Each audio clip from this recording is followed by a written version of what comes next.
Hey guys, welcome to this 20th episode of 5 on Fry. Wow, that's a lot. I'm Ajay Fry. This episode will actually be a little bit different, as we're not talking about 5 different topics, we're just talking about 5 different aspects of one story from my life. Just bear with me, I think you'll enjoy it.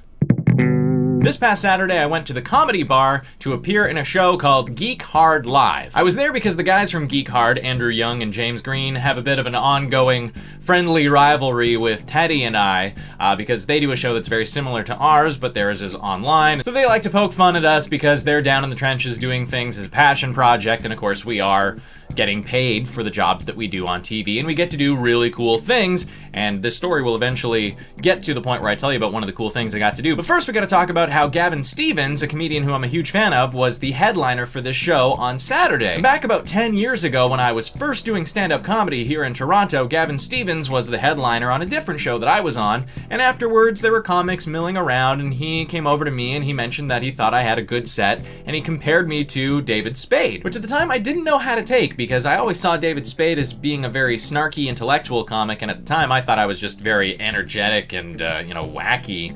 But, in retrospect, I certainly understand the comparison. Now, I mentioned the story of how Gavin made that comparison to me, to my father, when we were on our way home, and my dad actually reminded me something about David Spade that made the comparison all the more accurate. You see, aside from being a comedian, David Spade was also a really good skateboarder and really good friends with Tony Hawk. Now, I myself was never a very good skateboarder. I never even learned how to kickflip properly, but it was a culture that I was definitely a part of when I was a kid, and I was a huge fan of Tony Hawk.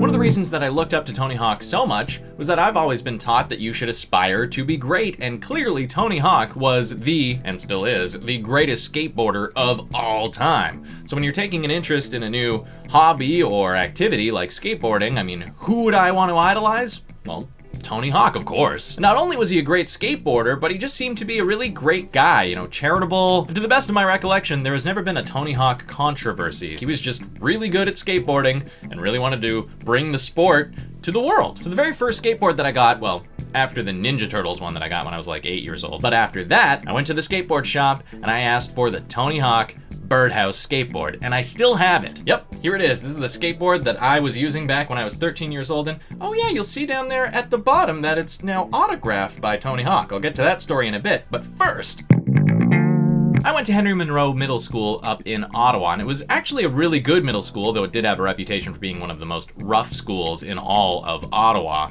The school actually backed onto a public park, which led to a bit of a kerfuffle between my family and the school with regards to where kids could and could not skateboard. The school had a policy that you could not skateboard on school grounds. Their explanation was that it was a dangerous sport, which didn't really make sense to me because in grade 7 I distinctly remember being told we were going ice skating and everyone got a pair of really rickety strap-on skates that you put onto your shoes. Yeah, that was totally okay with the school and in fact encouraged, but skateboarding with wheels and a board, oh. So because of this rule, the kids couldn't make use of the ice rink in the summer that was perfectly smooth and great for skateboarding that was on school property, and instead we would need to get notes from our parents so that we could go off school property and skateboard in the street. And what ended up happening was there were a lot of cars that would slow down and yell at the kids, and there would be kerfuffles off school property, and my dad kept hearing about these things, and so he decided to investigate just where our school boundaries actually were. And it turned out that much of the area that the school claimed was school property was in fact not school property, including the rink. So, armed with this knowledge that the hockey rink at the back of our school was actually public property, and a note from my parents giving me permission to leave school property during the lunch hour,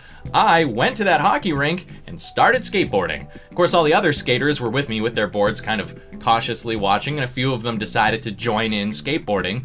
And eventually on this first day, when we knew for sure this wasn't school property, a teacher came out there and decided to lay down the law and try to tell me, you can't be skateboarding here, this is school property, you can't be skateboarding, and she tried to approach me to actually take my skateboard. Of course, I reacted by picking it up and holding it over my head like this to prevent her from getting it, which I suppose in retrospect kind of looks like an aggressive stance, but I was really just trying to, keep it away from her. And what happened next actually felt like it was right out of a movie. The teacher stormed off, and I thought I was going to be in big trouble, and I spent the rest of the day feeling rather nervous, but then later on, while we were in gym class, so all the guys who were into skateboarding were all together, and I distinctly remember over the PA, an announcement came in that said, attention all students, no longer is the skate park at the back of the school considered school property.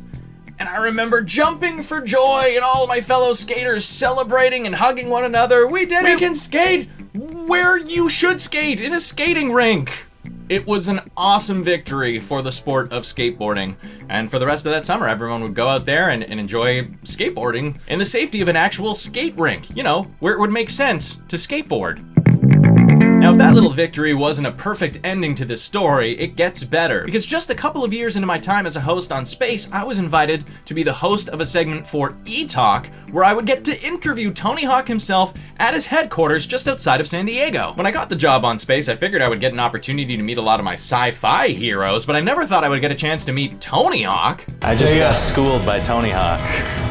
It's alright, I've had a little more time with this guy. Yeah, probably. So of course, if I'm gonna go meet Tony Hawk, I'm gonna bring my skateboard and get him to sign it. And the coolest thing actually happened. Before Tony even showed up, one of the guys who we worked with took one look at my board and was like, "Whoa, you've got one of those?" You see, it turns out that this board in particular is incredibly rare, as they did not have license to print this image. I'm not sure exactly where the image comes from, but Tony told me, when he finally arrived, that he had just traded one of his recent boards for an old board like mine to a fan in Australia because he never kept a copy for himself. So unlike so many of his other boards, which you could see on the walls at his offices, he didn't actually have a copy of that. So he finally got one, and there I was showing up with another one. And when he signed the board for me, he told me, like, this is going to actually reduce the value of this board because I'm making it out to you. And if it didn't have my signature on it, or if it wasn't a personalized signature, then it would be worth a whole lot more. But given how much I look up to Tony Hawk and respect him, I don't care about the monetary value of the board. The story is what I'm in it for. And that's the end of the story. Thanks for watching this edition of 5 on Fry. See you in the future.